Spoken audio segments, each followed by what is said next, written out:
Assalamualaikum warahmatullahi wabarakatuh. Jumpa lagi dengan saya Winnie Mulyawati. Kali ini kita akan mengerjakan modul kreatif akuntansi ya, ekonomi akuntansi untuk kelas 12 dari halaman 104. Mari kita kerjakan bersama-sama.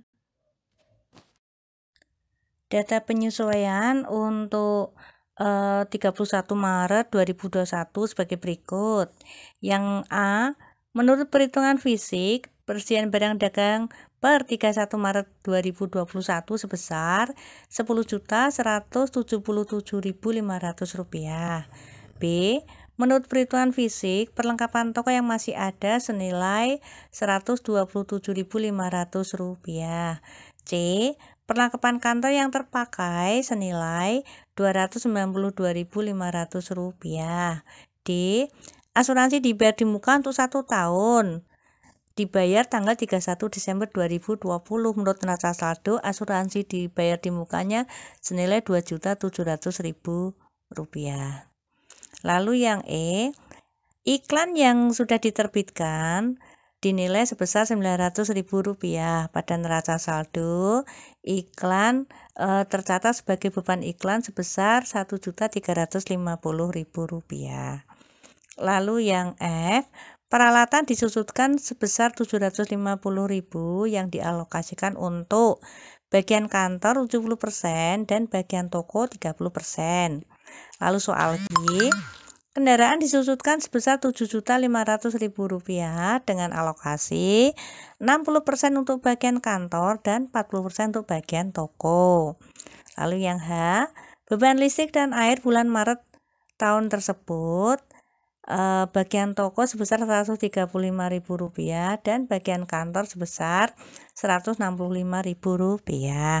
Lalu gaji yang belum dibayar untuk bagian penjualan Rp1.027.500 dan bagian kantor sebesar Rp1.350.000. Lalu sewa yang masih harus diterima sebesar Rp3.375.000 dan yang K, beban telepon yang masih harus dibayar sebesar Rp172.500. Jadi untuk jawab A seperti ini ya. APP di debit, kreditnya persen barang dagang yang awal ya Rp10.275.000. Lalu persen barang dagang yang akhir di debit, kreditnya HPP senilai Rp10.177.500. Lalu HPP di debit, kreditnya pembelian masing-masing Rp40.375.000 dan return pembelian di debit Rp1.275.000. Potongan pembelian di debit Rp750.000 dan kreditnya HPP senilai Rp2.025.000. Oke, Fernanda. Perlengkapan di debit, kreditnya perlengkapan.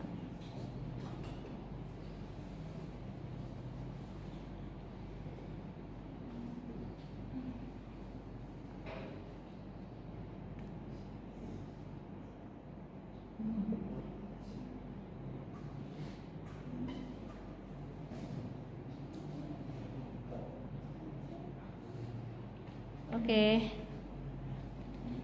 Betul, jawaban kantor 292. Oh iya, 292.500. Oke, Christine, betul ya. Ya, Lisa ngerjain yang beban asuransi ya. Beban asuransi di debit, kreditnya asuransi dibayar di muka Rp675.000.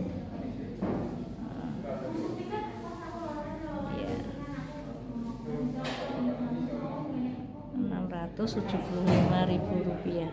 Dari mana angka Rp675.000 itu, Alisa? 3/12 kali 2.700.000. Oh ya. 3-nya dari mana, Alisa? Dari Desember ke Maret. Januari ke Maret toh. Januari, Februari, Maret. Oh ya, oke, Alisa. Anandita ngerjain yang iklan ya. Iklan dibayar di muka di debit. Kreditnya beban ya iklan dibayar di muka Rp450.000. Iya. Kreditnya beban iklan. Iya.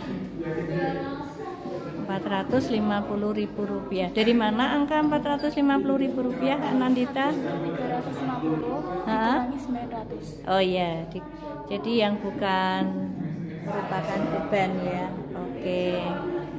Jadi nanti beban iklannya dari Rp1.350.000 dikurangi Rp450.000 menjadi Rp900.000, seperti yang data yang terjadi atau fakta yang ada. Oke. Ya, kita lihat Nandita ya. Oke, terima kasih ya Nandita.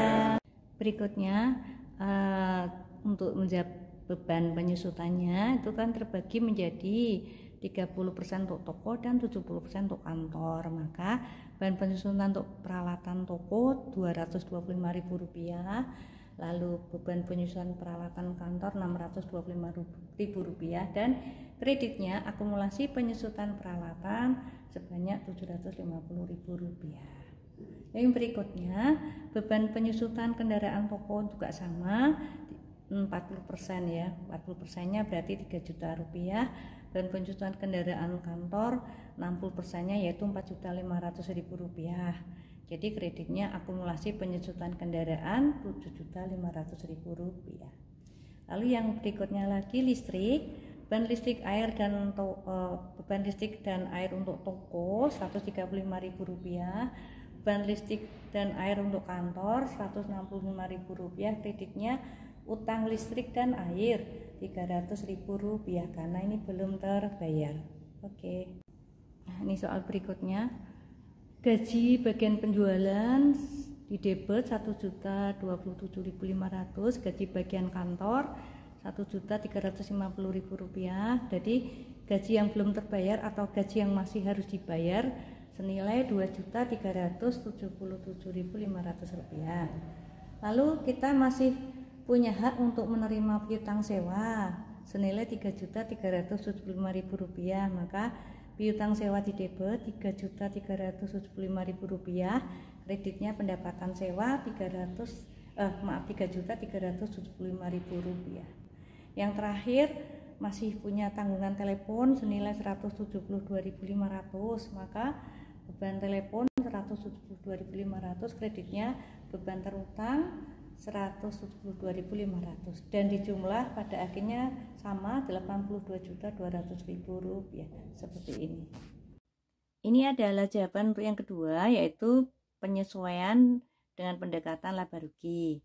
Jadi jawabannya ada dua jurnal ya. Yang pertama itisal laba rugi di debit, kreditnya persen barang dagang yang awal yaitu Rp10.275.000.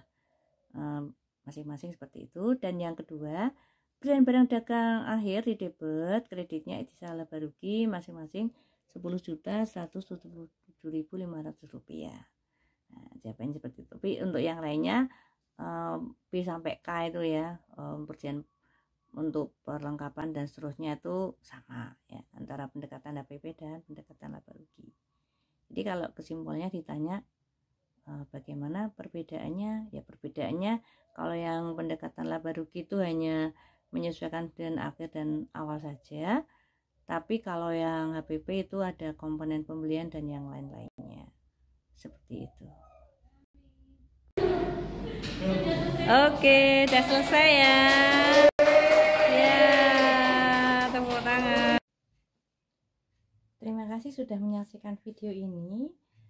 Semoga bermanfaat dan sampai jumpa pada video-video saya berikutnya. Wassalamualaikum warahmatullahi wabarakatuh.